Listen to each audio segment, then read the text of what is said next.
Hi, everyone. I think 5 people have just joined in. We'll start in another 5 minutes so that more people can join us. In the meanwhile, people who have joined us can tell us where have they joined from. Which city are you signing in from?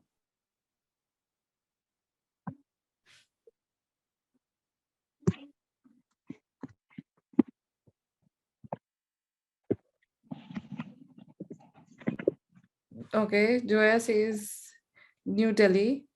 Okay. And I'm sure, Joya, you also feel you must be feeling very cold like me.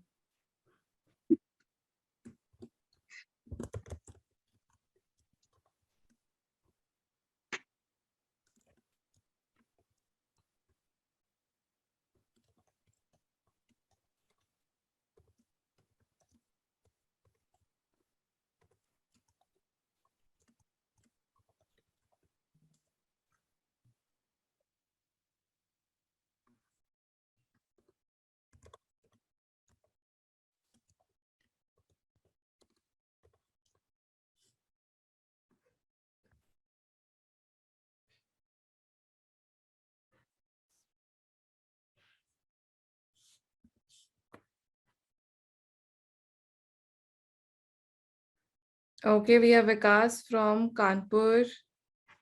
Hi, Vikas. Hope you're doing good.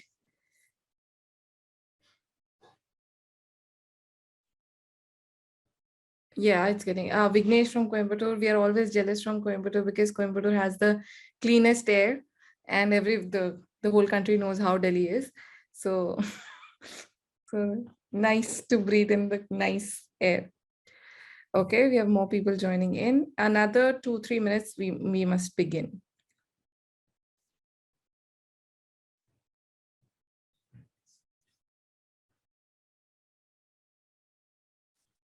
Hi, Neha from Bangalore. Okay, we have a lot of people I think will be joining from Bangalore. Shruti is also there.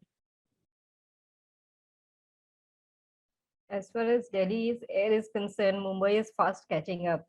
So if that's any consolations to you. But still, it's still better. Absolutely. Recently the wave which came again, everyone was buying air purifiers because we've just kind of given up.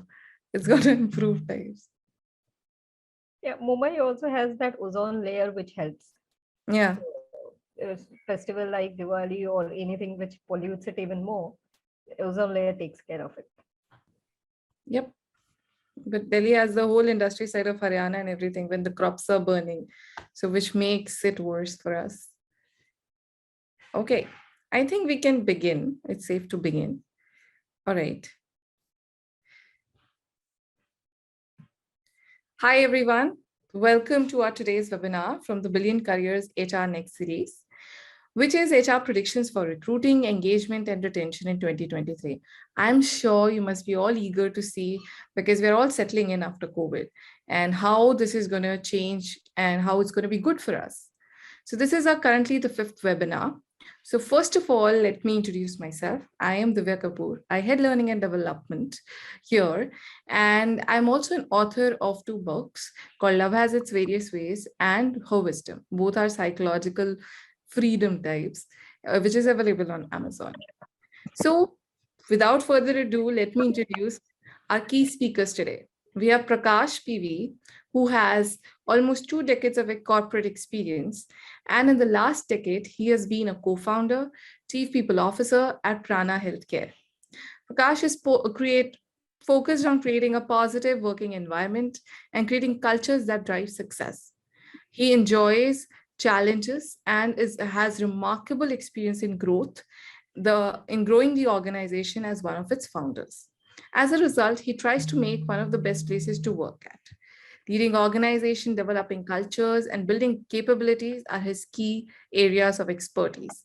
He's fascinated by human behavior and team dynamics. Prakash is a team player through and through. Being a lifelong learner, he's also eager to discover new things. Welcome, Prakash. Thank you. Thank you, Divya. We have another esteemed guest today, Anjali Srivastav. She's a chief people officer at Logistic Now, a management graduate from Mumbai, Chicago, and Melbourne University. Anjali has work experience of over 18 years with multinational Fortune 500 companies, SMB to early stage startups. She has experience with various business sectors such as cloud kitchen, retail, new age media, information tech, and you name the industry, she has been there. She has a lot of experience to share today. She loves traveling, exploring, and discovering new things. Love to be called as an adventure sports enthusiast. So keep your seats tight. We'll keep the webinar interactive and informative. At the end of the webinar, we'll give you the time to ask as many questions you want. Please feel free to put it in the box and ask our esteemed people. So without further ado, let's start and hear from our key speakers. Welcome, Anjali. Thank you. Okay, so, in COVID, we all went through a lot. People were hiring, HRs were also struggling to keep the companies together. So the very first question, where people have settled in, the economy is also a bit settling right now, is in 2023, what will be HR's top priorities on emerging trends? This is to both Anjali and Prakash. Thank you, Divya. I think I'll take this first. But before we begin, let me just tell you about something about myself right now. I'm actually down with cold. And so my voice at times may come a little bit shaky. So if there is anything you will want me to repeat, please go ahead. And I would be more than happy to do that. Sure. Thank you again, Divya, for asking such a wonderful question about the emerging trends in 2023. Interesting question. If you had asked this in about 2019, our response would have been very different. And COVID over the last 2 years has changed the perspective. Now, the focus of HR in the coming year will be to keep the employees safe, mental health, and well-being. And I think everybody is talking about that now. And at the same time, how does human capital contribute to overall growth of the company? Not to forget that all our endeavor, all the things which we do, how does that impact our planet? Global warming is a real thing. This is on a macro level, but on a micro level, what will be the emerging trends? Of course, it's difficult for us to list everything here. But some of the trends, emerging trends, which I want to talk about is a comparison or a data-based understanding on remote and office work. Right. There is a debate, should we continue with remote working or should there be office work? And I think the only way we can resolve that is by having a comparison or on the data and take a data-based decision. Second thing, I think on a micro level, it will be use of technology in all aspects of human experience. Continuous learning would be something which will be very, very important in the coming year. Not only for our employees, but also for the HR fraternity, because we also need to gear up and understand how AI and ML impacts not only our work life cycles, but also how it impacts our work. Next, I want to talk about upskilling and internal mobility. I don't like using the term reskilling, and hence upskilling is going to be the focus. Also, when the recession hits us next year, it is going to be in the forefront. So upskill is something which all of us have to start thinking and working towards. Next trend which I want to talk about is use of artificial intelligence, not only in recruitment, but in all other functions beyond recruitment in human resources. How do we build and sustain an appropriate company culture is going to be very, very important. When we do that, we need to ensure that we keep in mind the coming market recession, which is being predicted in the coming year. How do we make our culture productive and effective, not only for employees, but also for the company? Not to mention, the focus is going to be very highly on diversity, inclusion, and equality.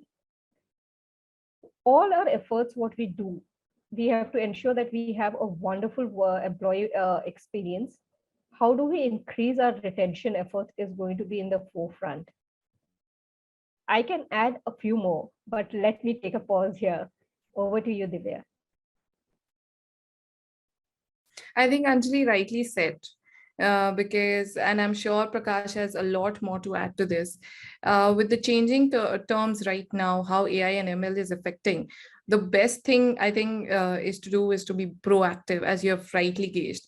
And who better to answer than other than you and Prakash on this? Let's listen to what Prakash has to say.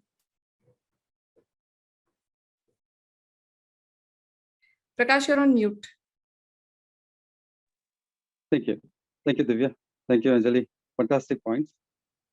So I want to focus more on the technology points that Anjali outlined.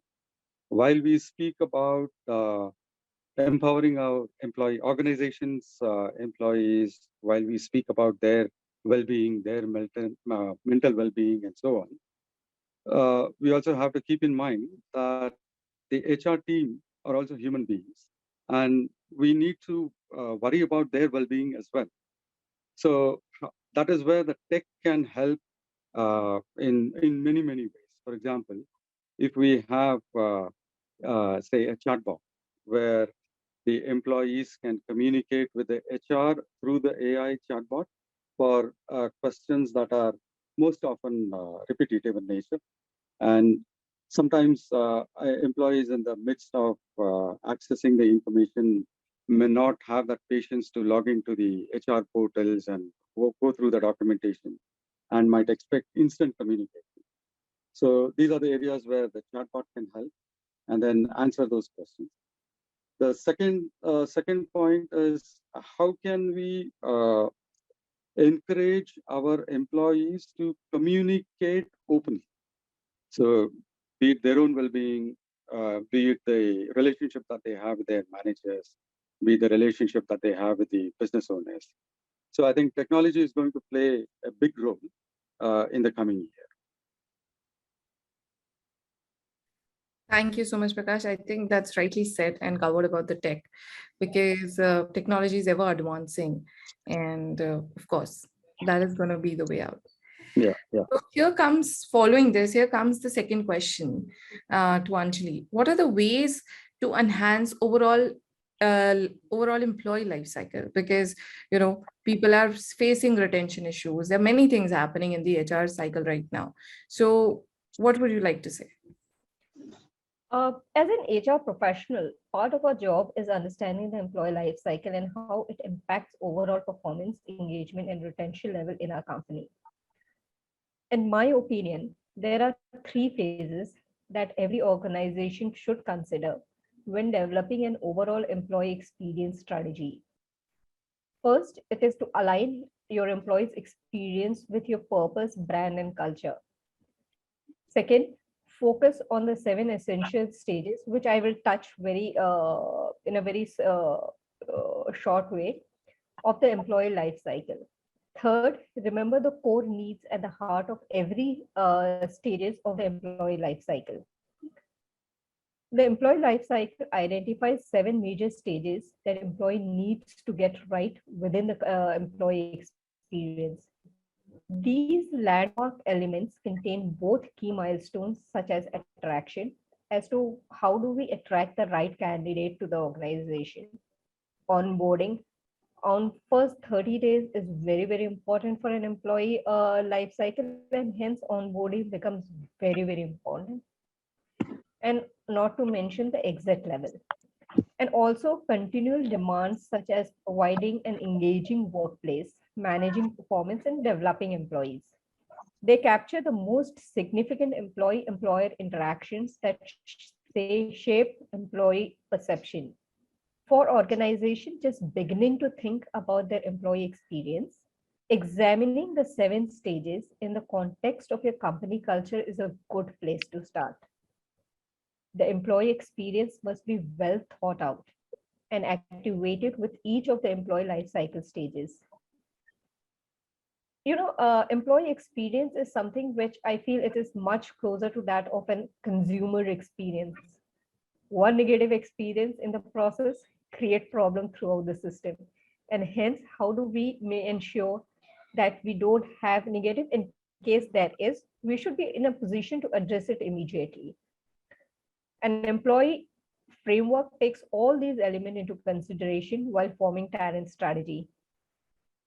Last but not the least, core needs at the heart of every stage. A few constants in our workplace have a significant influence on the quality of the employee experience at each stage of the employee life cycle. To name a few of them, they are the quality of the relationship that an employee has with the manager. We often say that people leave because of the money. No, most of the time people leave because of the manager, and it's very important that we address that. The clarity of the role each employee has, the value they bring onto their team, the space and place where they work, how work affects their overall well-being. And Divya, if you don't stop me, I will go on and on. No, Anjali, I think it's all covered, I would say, because I personally feel the cultures in MNCs and startups are very different. Since you have worked in all of the places, you have more experience to contribute. But what you rightly said, it's almost like a consumer experience, right? And also, most of the times it happens in some companies that HRs have not been that cognizant in building the right life cycle, and hence a lot of people suffer a lot because we understand we're living in India and the economy and everything, but the way you've put it out, I think our HR folks can learn from it and formulate the strategies better also. So thank you for answering this so wonderfully. My next question is to Prakash. What are the benefits of automation in recruitment? So there are various benefits. Now, let's take the recruitment process. The number one task the HR plus the recruiter has is to go through these resumes that we receive. So now, if you look at the kind of work, the pool of resources available, you see that for one job, you get about hundreds and thousands of resumes. And this is not just one particular region, it could be across India.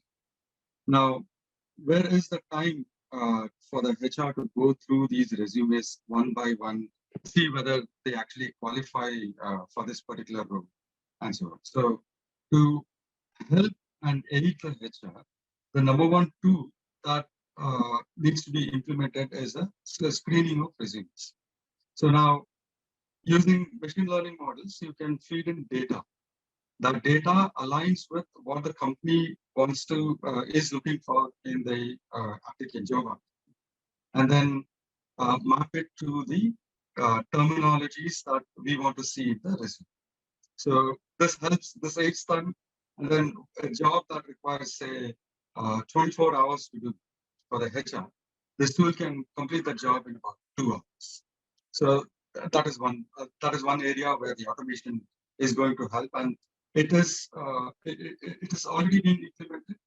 And even next year too, you will see increased adoption. Then the second area is automation in the employee well-being. So now, how can an employee connect with the HR?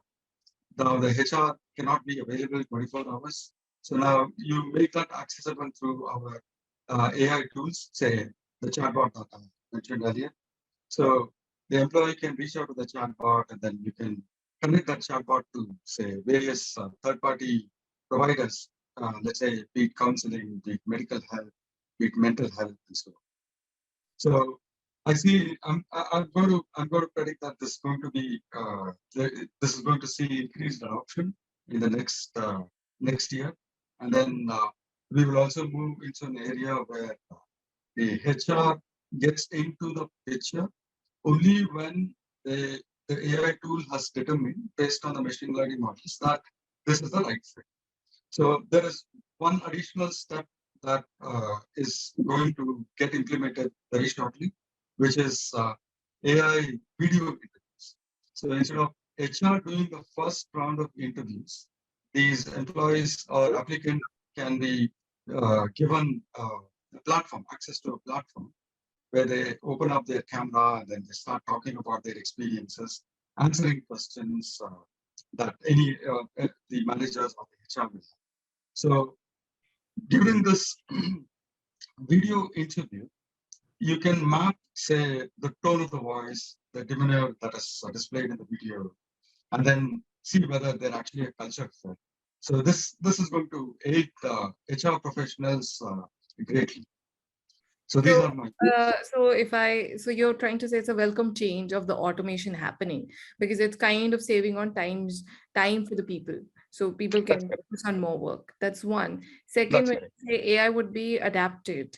So definitely there are a lot of AI interviews happening, whether it's Goldman Smiths and bigger companies.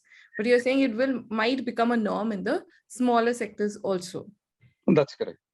So Yeah. even it's going to greatly help smaller organizations as well, because it's going to save them, not just save time, but also money.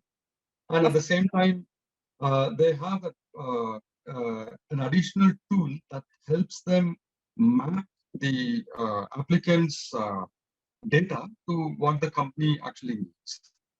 So that's greatly answered. Thank you. In addition to this, what is the effectiveness of job seekers based, analytical based recruitment? Because we're talking about automation, we're talking about tech. So if we look into analytical based recruitment, how does it go? So in terms of the analytical data, so you have one of the biggest companies in the planet today, which is Google, that is already implementing that. So the best statement Google has ever made is that by using these analytical approach to hiring, they remove human bias. So a simple example is we receive a CV. Now I call the applicant once, the applicant disconnects, but I know that in the CV his experience is a perfect match for me. So I'm going to call him again the second time. He picks up the call and say, "Hey, sorry, I'm in the midst of a meeting. Can you call me in the evening may not be convenient for me because it's out of office hours for me." Now I'm going to call him the third time. The third time he ignores my call. So now I'm not going to call him the fourth time. So that is a bias I'm talking about. So, but there might be a genuine reason for the applicant for ignoring my calls, for disconnecting my calls. But my brain registers that, hey, look, I don't want to call this guy. He's never going to answer me. And I might lose out on a really, really good potential applicant. So this is where this analytics piece comes into the picture. So Also, I think a lot of times when people are shortlisting resume, right, then also they have a bias maybe towards a gender or towards a place or towards this person is from this background and stuff, and I would like to give this person a more priority than the other. So that will also be eliminated. rightly said. So if you see, In the if the purely human eye catches, credentials. yes. So if the human eye catches frequent job changes, so we have a tendency to decide that, hey, look, if I hire, he's going to quit in a year's time. However, if you take that analytical approach, you're now able to determine what is the output that he has given in all that companies that he has worked. So in 10 years, he may have worked in 10 different organizations. So you're able to determine that and then take a decision. Got it. Thank you so much, Prakash. Very well answered. Okay. So, Anjali, I want to know how can we, I think people who are here would like to understand how can we mitigate the cross-functional department dependencies in the recruitment process? Uh, that's a very interesting question, Divya. And I would like to answer this a bit differently. This is because the cross-functional dependency are here to stay not only in recruitment, but I'm sure all of you all will agree, but all stages in the company, because we have stopped working in silos and we work as a team. Let's look at different ways of ensuring an efficient way of cross-functional dependencies. Whether it is recruitment or otherwise, we need to first create a team identity. This identity is for the team which have people from different functions working towards a common goal. It could be recruitment, it could be anything else. Secondly, assign and develop a very clear responsibility and leadership hierarchy. Divya, what happens most of the time is that we assume that everybody, each stakeholders know what their job is, and we do not very clearly list down these responsibility and hierarchy. It is important that we do that. We discuss it with the team which has been created. This is to ensure that we have experts doing what they are best at doing. At the same time, a clear escalation matrix is in place. Next, we need to encourage regular communication. There is again a bias or an assumption here that we all communicate. Oh, I communicate and I have an open door policy. People will communicate. Most of the time, it doesn't happen. You have to encourage a regular, maybe it's structured or unstructured, both is fine. Fourth, simplify decision making process. Empower people to the fullest. Most of the time, we feel that, hey, oh, I empower people, but in totality, make sure that you very clearly lay down what is the end result we are looking at and empower people to the fullest. Fifth, address a conflict immediately and resolve the same. The simplest way to do this is to be solution based and not problem fix approach. What happens, Divya, here is that when there is a problem, we always say, hey, this is a problem. We need to move from problem to what is the solution. In fact, what I do most of the time, if my team comes to me with a problem, first thing I ask them is, have you thought of a solution? At least you should have plan A, B, and C. Then let's discuss the problem. Lastly, be highly result oriented and check from time to time the progress and tweak the plan as you go. So this is few of the ways as to how we can mitigate or how we can mitigate the cross-functional department dependency, be it recruitment or otherwise. That's right. So I agree with what you said that, we can't overcome it. That's going to be there. But I think the problem where this question stems from is the delay in the work, right? So if everyone is committed to that due diligence and committed to working the deadlines, I guess we are quite sorted in our recruitments and everyone is sorted in different departments. Absolutely. And that is where the communication plays a very, very important role. True. It's very important. Let's not leave anything to assumptions. Yeah, There is a term called idiot proofing.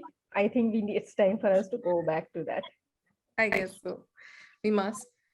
Okay, thank you so much, Anjali. Prakash, I would like to know, how is HR focusing on mental health to ensure employees' overall wellness? Of course, it has been quite disturbed in the last 2 years, especially now becoming the way people are strongly focused on it. And they're choosing such companies as well. That's correct. So number one is culture change, and how that is achieved is by promoting awareness and encourage disclosure. So the employee, so when we create that awareness, when the HR creates that awareness, and then they give that confidence to the employees that sharing their issues, sharing the problems that they have is welcome, and there is absolutely no stigma that is not going to affect their career prospects within the organization or outside the organization.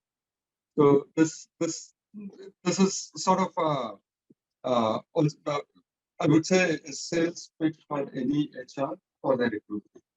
So finding the best candidates by helping them understand that there is a culture change implemented, and they're open to sharing their problems with the HR, with their managers.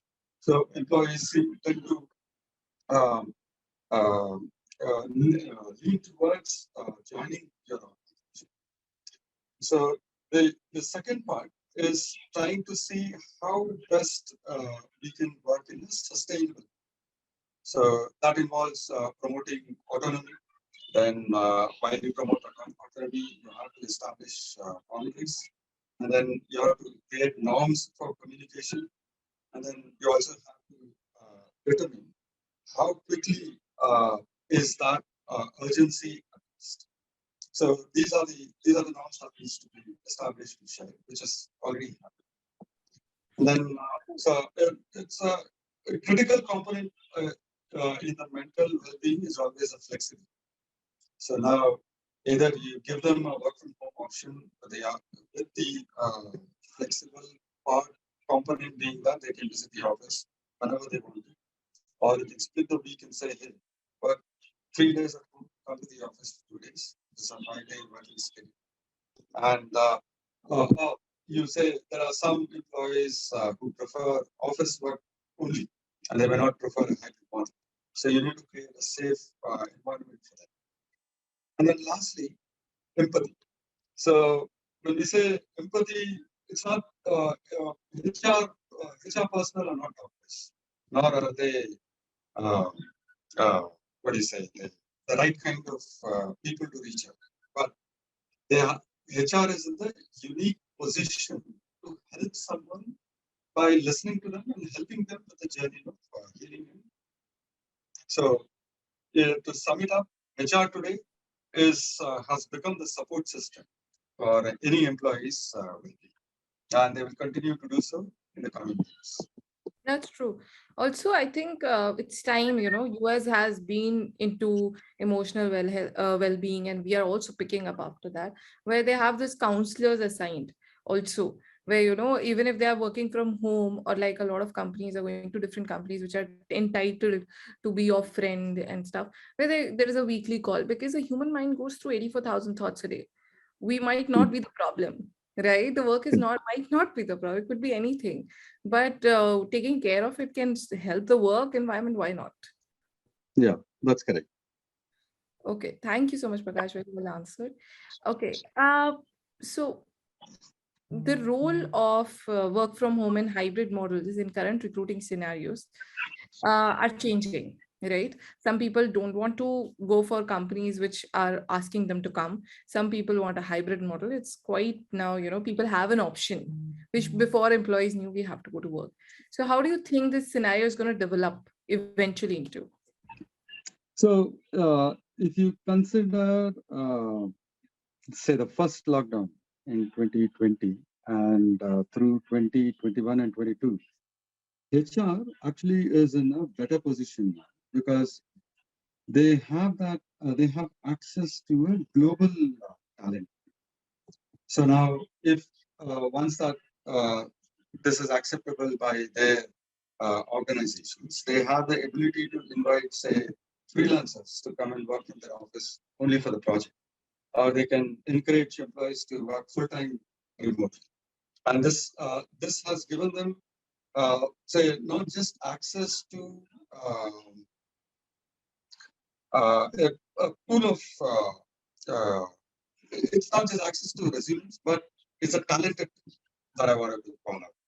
So this is what I probably call it as the open talent. And then you also have that HR now also has the flexibility to look at this hybrid model for completing small tasks instead of aiming to hire a full-time resource who may become sort of redundant after the task is over. So now they have an additional burden of engaging them and then trying to see how best they can fit in different departments, and not to speak about the hard task of letting them go and so on. So in this hybrid model will continue to work. And although we keep hearing large organizations cutting down on the work from home feature for their own reasons, but this hybrid model is here to stay. Thank you. Rightly said. Okay. So Anjali, how should HR make sure work culture is better to make it a place to work, to be a better place to work? Technically, everyone's putting it on LinkedIn. We are the great place to work. But to be honest, in functionality, if we are not putting that tag, but HRs are really working towards it, how do they make it happen? Very interesting question, Divya. In fact, in my opinion, work culture is soul of the organization. There are various ways to define work culture. There are various ways of understanding work culture. But to keep it very, very short and simple, it is a shared set of values, belief, and attitude that guide organizations. And it reflects the way you treat your customer and employees. So our work culture not only is for the employees, but also how we treat our customers. Work culture impacts the type of candidates we attract for open positions. And having a strong work culture also boosts productivity. It decreases attrition or turnover of employee and improves employee engagement. To get started building the company culture of your art dreams, first, it is very important to lay what is our core values. What is it that as a company, as an organization, we believe in? These should be the foundation of everything that happens at our company and guide our company evaluation. Dedicate as much time as necessary to ensure that everyone is aligned. So defining what a culture, our values, our systems, our shared values are is one part of it. The way what happens next is that it is important that how we align it. Here I would like to share something which I noticed in one of the companies. So as soon as the lift opens up, there is a kind of wall which has, oh, what is it that we believe in? What is it that we stand for? And it is a daily reminder. So we need to think about these ways as to how do we align everybody and keep this on as the top of their mind, be it leadership, employees, or HR representative, irrespective. And that is something where HR needs to think about. In the end, we should have a concise list of the values and accurately reflect our current company culture and the long-term goals. Some tips to improve the culture would be, of course, set a clear objectives to guide the employee performance. Make sure employees understand the organization long-term goals. Establish diversity initiatives and promote inclusive practice. Now, this is something very important. We talk about diversity, but inclusiveness and equality is something which goes in hand, and that is something which we need to work on. Encourage transparency and open communication among department heads, management, and team members. Sorry. Let every employee have a seat at the table and empower them to share their thoughts. And here we need to use maybe AI, ML, whatever, to ensure that we remove the biases and we hear and listen to everyone. We as a company, as an HR, need to create opportunities for employees to get to know one another at work, not only at the work, but also outside work, and to foster a meaningful relationship. It's strange, but it's very true that we spend most of our waking hours at our workplace. And that is where this relationship really helps as to how, and it is our job to ensure that we foster a very meaningful relationship. So those are the few things which I would like to talk about. Very practical what you're saying, because the values or the vision, the mission of your company is just not written in the stone. It is supposed to be practiced daily and shown in the actions too. So like a lot of, as I said, most of the companies are posted on LinkedIn, great place to work. But I guess COVID was the testing time where people actually showed up. And then those companies didn't give a hike to people, but they didn't leave the companies because that how they stood strongly for the employees. I know personally few companies, people working, and they stick together. They were like, our company valued us so much in the testing times, we're going to stick around. So it goes both sides. It goes hand in hand. Absolutely. And it also brought a lot of character, not only in the company, but in individuals, right? Yeah. How do we support not only the individuals, but also the company, and both go hand in hand? So I would like to address elephant of ages, which has to be addressed now. What do you think about the pay gap? Do you think that will be addressed in 2023? Which, we have, which has been there. And with startup, it is also increasing, whether it's a gender pay gap or it could be now experience also. Still, people are at a very different pay structure sitting right now. You want an honest answer? Yeah. The honest answer is yes and no. More no than a yes. I was going through one of the research papers which said that with consistent and sustained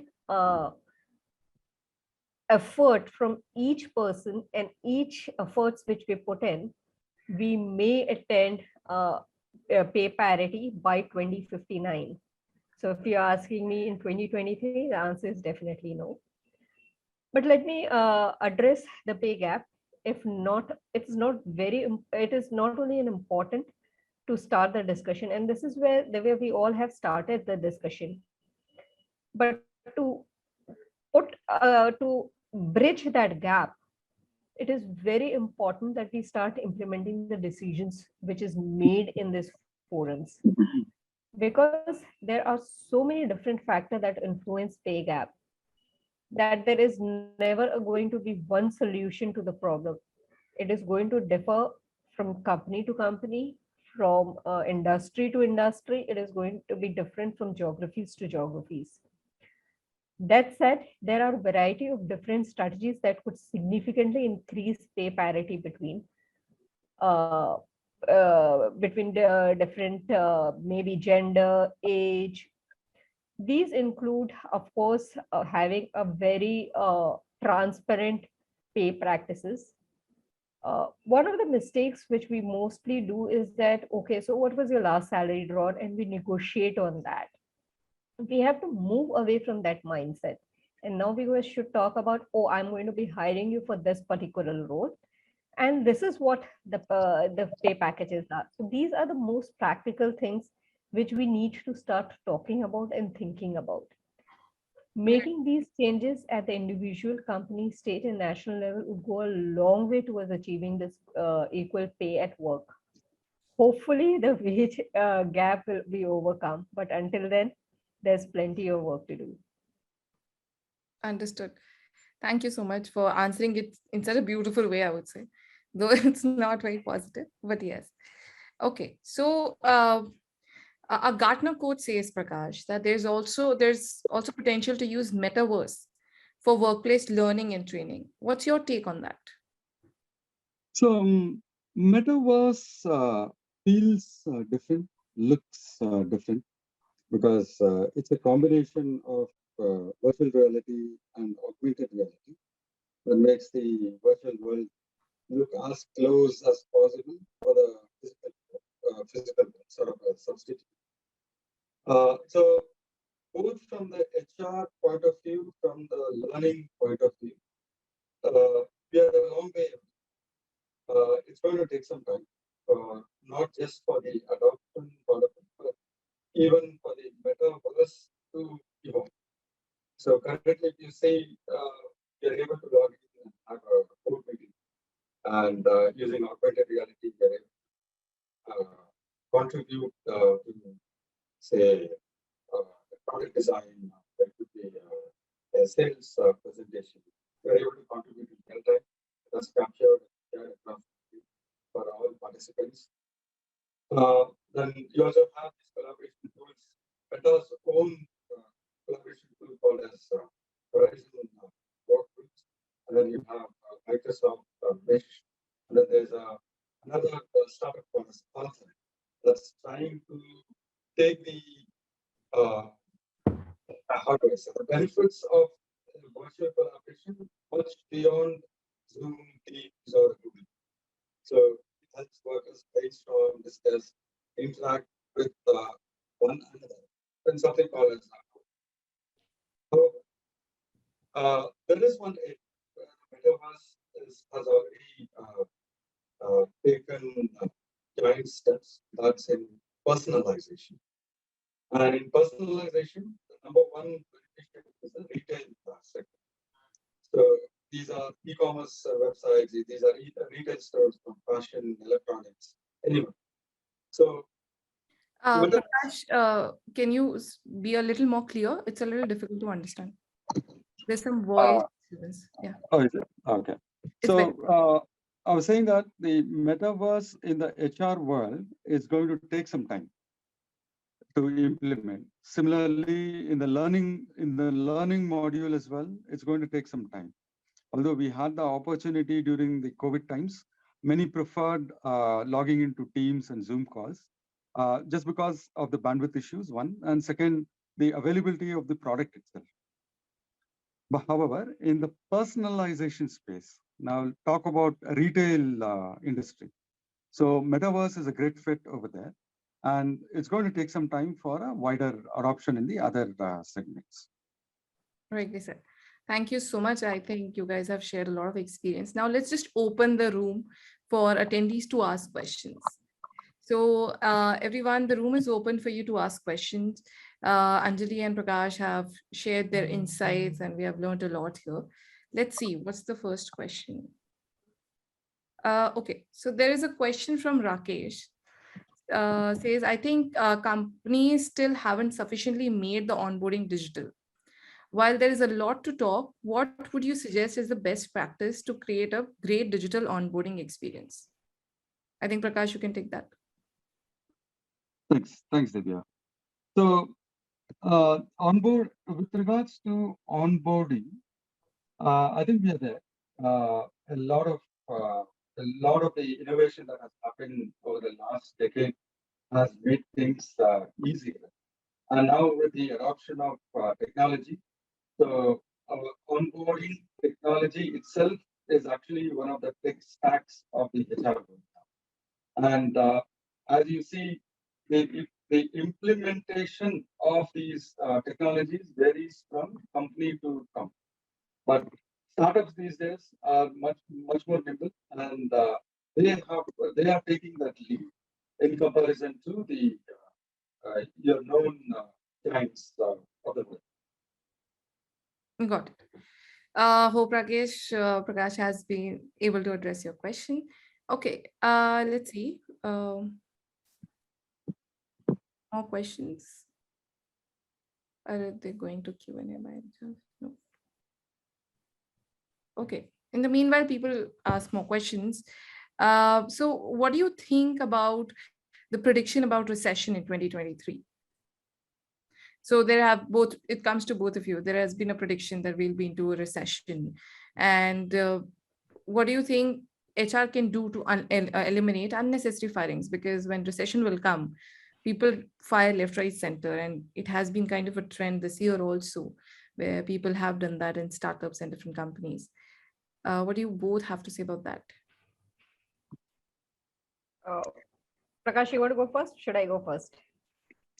You're welcome, Anjali. Please go first. Okay. So Divya, yeah, you're right. There is a recession which is being predicted. I think a couple of countries, they have already declared themselves that they have entered the recession phase. To ensure that we remove or we don't go through unnecessary firing, we need to plan well in advance. It starts with documenting not only employees performance issues, but also the company performance issues.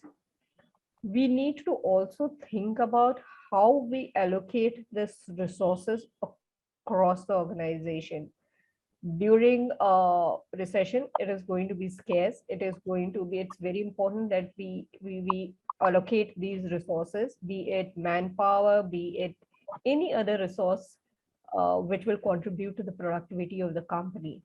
Another thing which we need to do is to evaluate the ongoing programs, see which are the programs which we need to continue, which we can do away with. It is important that we curtail the program rather than we curtail the employee headcount. Here, what is very important is that we ensure flexibility. And this is something which we had talked about, upskilling or reskilling. Reskilling is the word I don't like, but yeah, upskilling.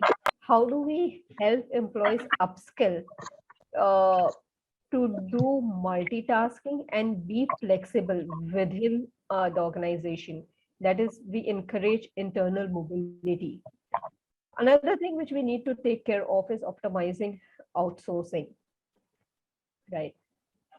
Very important, which I've already touched upon, communication plays a very, very important role here. We need to ensure that we communicate and keep our employees informed as to how the business is happening, how it is progressing. Because at the end of the day, we all understand that any business is a three-legged stool: investors, customers, and employees. And it has to be on the same phase, otherwise it's going to be a wobbly stool. And it, communication plays a very, very important role. Unfortunately, if we have to do the layoff, we have to be very, very inhumane. We have to be, sorry, I stand corrected. We have to be very humane about it. We have to show empathy and gratitude and let people know as to what we are doing and why we are doing. So these are the few things which is on top of my mind. Makes sense. Thank you so much, Anjali. Prakash? Yeah, so I think Anjali has covered the key points here, and then the only addition that I'll make is so which we also implement in our organization is that so when a decision is being taken for hiring, HR is actively involved in it, and they contribute with questions like, why do you need this hire? Let's say if it's a new product, so we need a team of developers, we need a team of DevOps engineers. So HR has that ability to, we have empowered the HR to ask questions, saying that, hey, you really need so many people. Can we get it done through freelancers? Can we get it done? Can we hire gig workers? You really need to invest in a full-time hire and so on. So this collaboration with between the HR and the hiring team is extremely important. And to address that issue of having to let go of people, when if the product is not good, it's not saleable, it's if the product has a poor product market fit. Thank you. Prakash, I would request you to adjust your device because it's a little difficult to hear, but we have understood most of it. So I'll take a few more questions are there. So, okay, Mragita, a lot of forecasting has been made regarding the unnecessary hiring. Okay. I think we have already covered that. So, Mragita, I hope you feel that answer satisfies you. There's another question. Is downsizing a problem, or is downsizing a lack of planning by the company before hiring? I think it's No, in my opinion, yeah, I'll go first. No, Okay. so in my opinion, there is always a plan, and based on that plan, the hiring happens. But then there are certain macroeconomic circumstances that that spoils those plans. So there has to be a harsh decision taken by the organization about what are the next steps. So now you've had a series of hiring in a specific role. That role has now become redundant. So either we try to upskill them, help them move on, or we have to plan. But don't you think an HR should at least have a addressing of 2 years of a journey at least of an employee before hiring and understanding even from the manager? Otherwise, we have gig workers also, right? Because that has been kind of a trend in startups. People are being laid off 6 months, 8 months. Isn't that actually a reflection of lack of planning? I'm neutral at this point of time because having been a startup founder myself, I know that when we get an idea and then we test it out, we know that we have this tendency to believe that we're going to win with this product. So we tend to hire and start building on the product. However, by the time the product hits the market, it may have become redundant. So within a short span of time, we may have to take the call on what to do next. True. So in that plan of doing, in the plan of what to do next, if we don't have an answer, then I think the right way to do is help that employees transition to a better role or help them find a different kind of a job. Okay, thank you.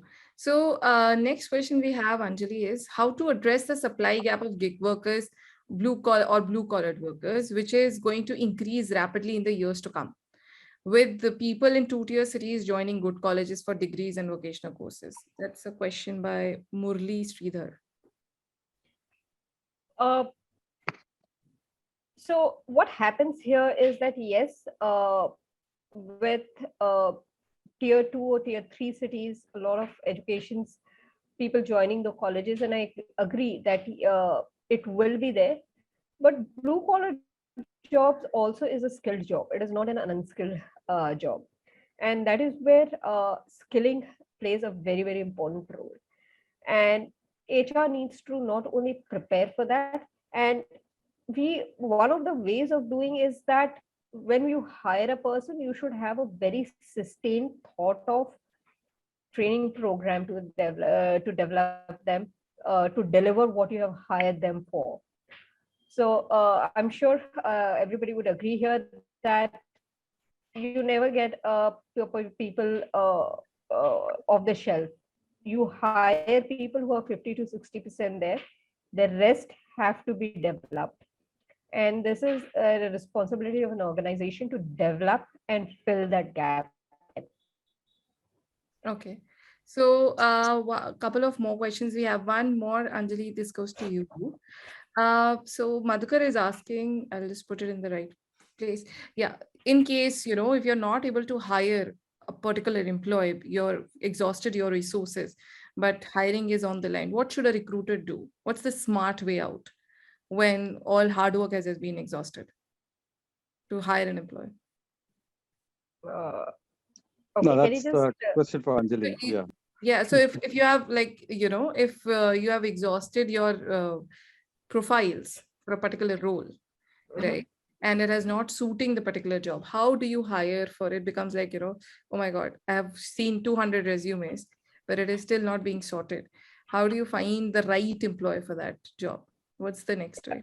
Yeah, so it is very easy for us. And in fact, in one of the organization, I faced this a big thing, big problem. I've been trying to hire a particular role, and the shortlistings are being done, and for some reason, the onboarding doesn't happen. So it's very easy for us to say that, hey, the right kind of candidate is not available in the market. But that's a very, very different. So what a recruiter needs to do is analyze, why is this position not being filled?